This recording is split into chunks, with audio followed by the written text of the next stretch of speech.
Jeanette Kirkham. I am a digitizer and I write all the feature books and mystery quilt books here at Kimberbell.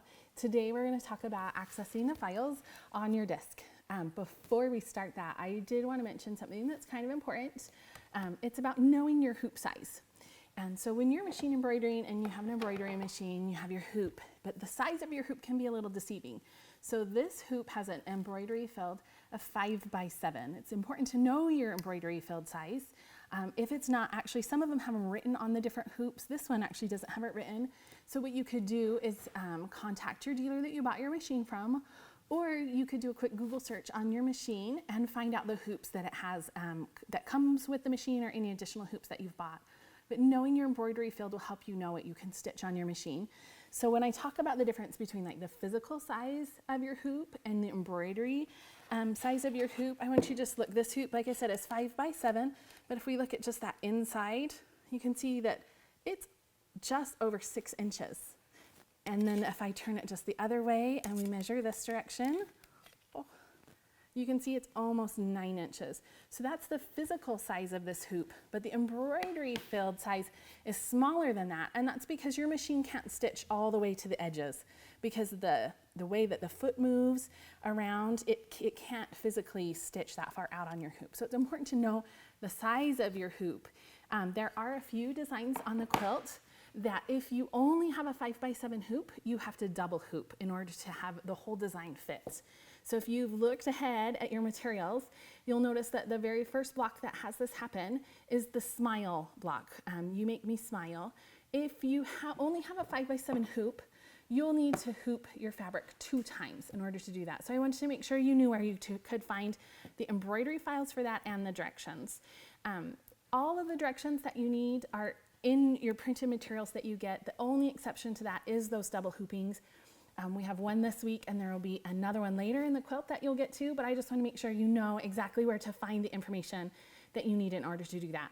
So I have my computer, I have my disk, and of course I have an external hard drive disk reader to be able to read the disk.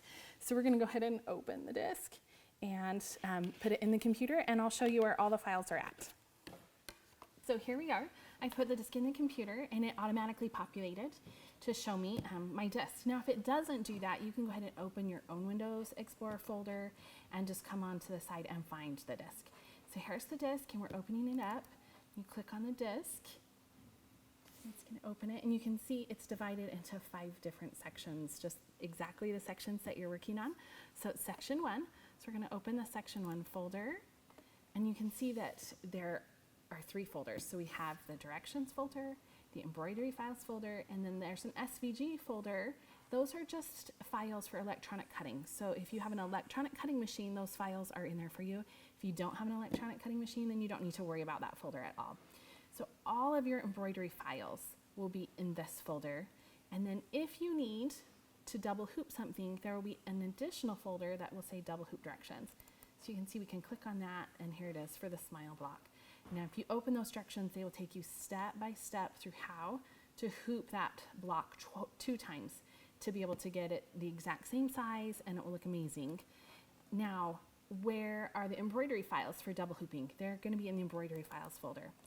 So you open this folder and again, you're going to need to pick what type of files that your machine wants. So I'm just going to open the top one and you'll see here's all the files that you need to complete this section. Now the last one you can see does say 6 by 10. So if you do not have a 6 by 10 hoop, that's okay. We have the direction, the embroidery files up here. So I put every file in here that you will need to be able to hoop that. So here's part 1 and part 2 to complete the same block that they do with a 6 by 10 hoop.